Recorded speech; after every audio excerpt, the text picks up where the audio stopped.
En esta oportunidad vamos a ir finalizando este tema de la madera para luego entrar en lo que es diseño y fabricación de diferentes tipos de muebles. Antes de comenzar con el diseño y fabricación de muebles, es muy importante que sepamos reconocer y tratar correctamente a la madera para un determinado proyecto. Hay diferentes formas de secar la madera. En primer lugar, tenemos el secado en hornos. No es otra cosa que habitaciones preparadas exclusivamente para secar la madera, que tienen calefacción, en algunos casos tienen forzadores de aire, pueden incorporar, por ejemplo, vaporizadores con el fin de facilitar la eliminación de la savia de la madera.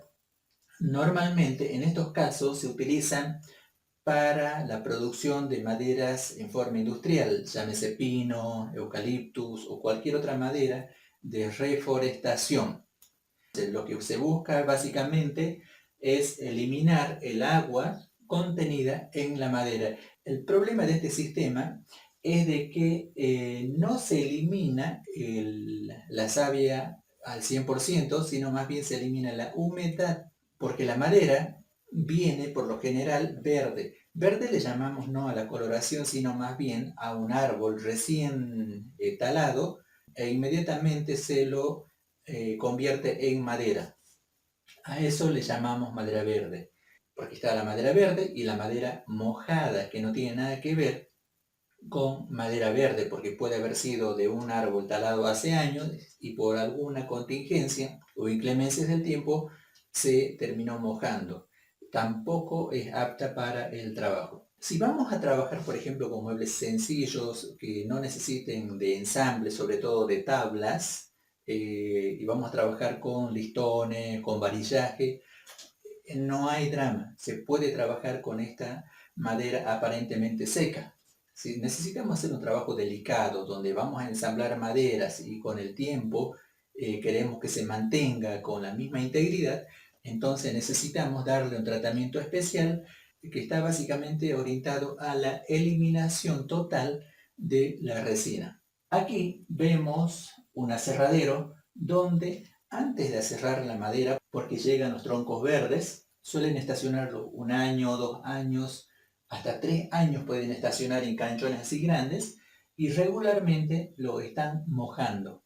Como ven ustedes, este sistema permite de que el agua, tanto al absorber como al eliminarse, elimina completamente a la resina que pueda tener en su interior. Entonces estos aserraderos que se especializan en maderas de calidad suelen darle ese tipo de tratamiento a la madera. Como verán, son grandes canchones que tienen personal exclusivamente dedicado de mojar los troncos antes de aserrarlos. De esa manera el resultado es una madera libre de resina, también conocida como madera estacionada o madera campana. Se dice madera campana porque una vez que se aserra suele tener cierta resonancia si golpeamos, sostenemos con una mano y golpeamos un poquito, van a ver que tiene cierto tipo de resonancia.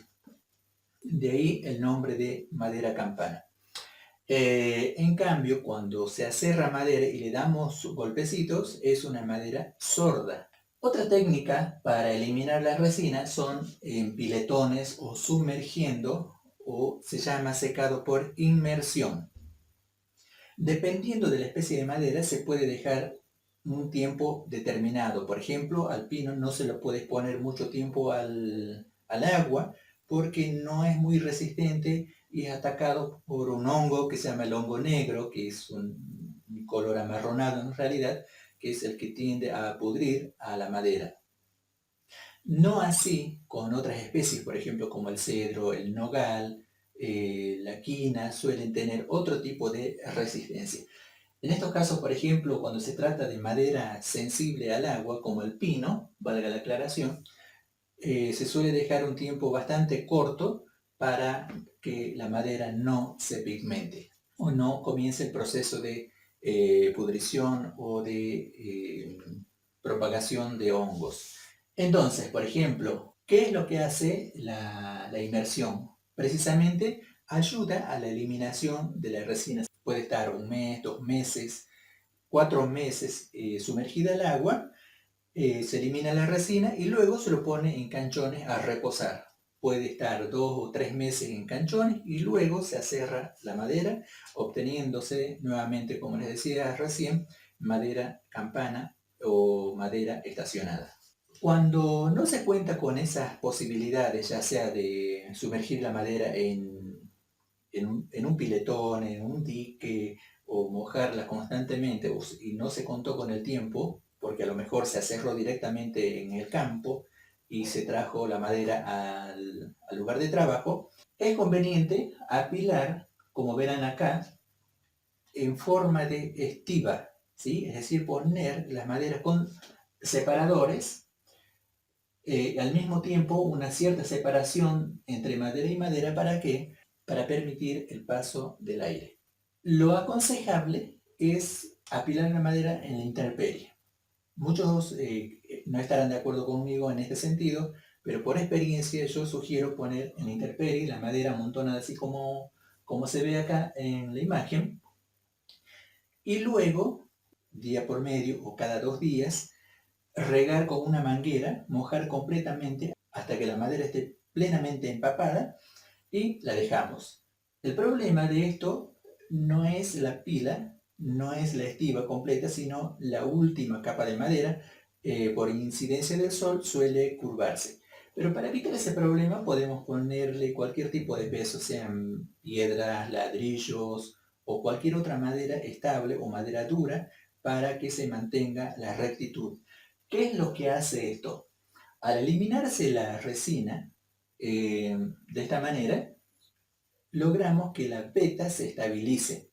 Entonces, lo más importante es eliminar la resina para darle estabilidad a la veta. Y eso es precisamente lo que hacen estos aserraderos profesionales.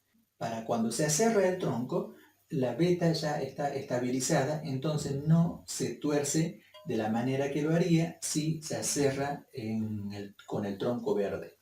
Este proceso se puede hacer de mojar la madera por el tiempo de 2 a 6 meses. Hay quienes compran, por ejemplo, los que entienden muy bien de madera, suelen comprar los troncos, los llevan a un aserradero y hacen este sistema de aserrado, se llama aserrado en sándwich, y la estacionan por largo tiempo. Pueden estar 1 año, 2 años estacionada, entonces cuando se necesita trabajar, la madera está perfectamente seca y libre de resinas. Eso es muy importante, sobre todo si vamos a trabajar con muebles de alta calidad.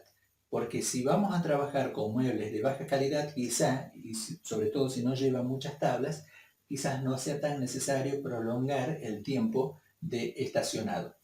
Hay madereras que suelen vender, por ejemplo, madera estacionada, y créanme, el precio respecto a la madera verde o recién aserrada prácticamente se duplica. Por lo general, hoy en día las madereras comunes o que no están profesionalizadas en la provisión de materia prima de buena calidad suelen vender maderas verdes.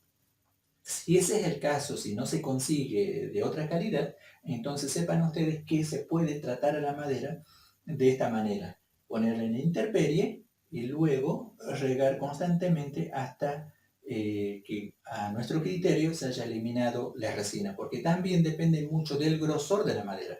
No es lo mismo estacionar madera de media pulgada, de 1 pulgada o tablones. Cuanto más gruesa la madera, entonces más tiempo nos lleva la eliminación de resina. ¿Qué es lo que hace el agua? Es básicamente licuar la resina para facilitar su expulsión. Si la madera está destinada para la fabricación de guitarras o cualquier otro instrumento, es imprescindible eliminar al 100% las resinas o la savia para que el instrumento tenga la resonancia necesaria. Hay quienes trabajan la madera en instrumentos musicales sin el tratamiento necesario, por ende también el precio disminuye.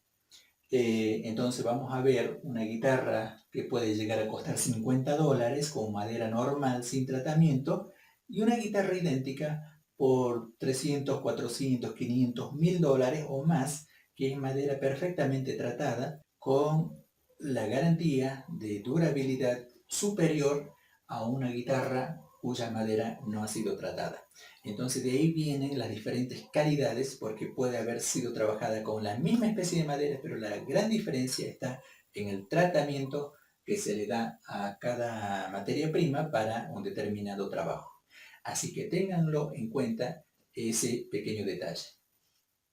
Normalmente los que trabajan con instrumentos musicales o los luthiers suelen sumergir la madera en agua hirviendo. De esa manera, la eliminación de la resina se elimina con mayor facilidad. Por ende, la madera queda únicamente la fibra y le da una resonancia realmente espectacular.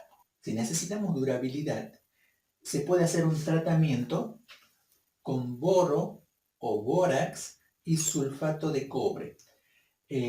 También se puede agregar una proporción al 1 o 2% de arsénico para que, obviamente, estos productos son para maderas que no van a ser utilizadas en el ámbito de la cocina, por ejemplo. Es exclusivamente para trabajar con muebles o algún tipo de productos, ya sean instrumentos, lo que sea. Tanto el boro o el bórax como el sulfato de cobre normalmente se consiguen en agroquímicas. Se agrega al 1 a 2%, es decir, por cada 100 litros de agua, 1 kilo de boro y 1 kilo de sulfato de cobre. Se sumerge por 2 o 3 horas hasta que la madera absorbe bien esos productos y luego se la estaciona para eliminar el agua. De esa manera, la madera se mantiene inmune a cualquier tipo de insecto o hongo que pueda atacar a una madera que no ha sido tratada. Es muy importante conocer esos pequeños detalles. Volviendo un poquito para atrás, una vez que terminamos de este proceso de mojado, la llevamos simplemente bajo techo. Podemos poner así en forma de triángulo o bien la podemos montar en caballete. 3, 4 meses, 5 meses y luego la apilamos, ¿sí? Ahí ya tenemos el stock de madera lista para trabajar, siempre y cuando no haya humedad ambiental, no se moje, no va a haber ningún problema con esa madera. Así que es muy importante tener en cuenta estos procesos. Espero que les haya servido estos consejitos y no duden en dejar sus comentarios o cuéntenme de qué manera están tratando ustedes la madera para hacer su trabajo. Ya a partir del próximo vamos a comenzar a trabajar con muebles. En primer lugar vamos a ver los ensambles simples y así vamos a seguir avanzando en la materia de tal manera que al finalizar esta serie de maderas y diseño, ustedes estén en condiciones de fabricar sus propios productos. Un abrazo.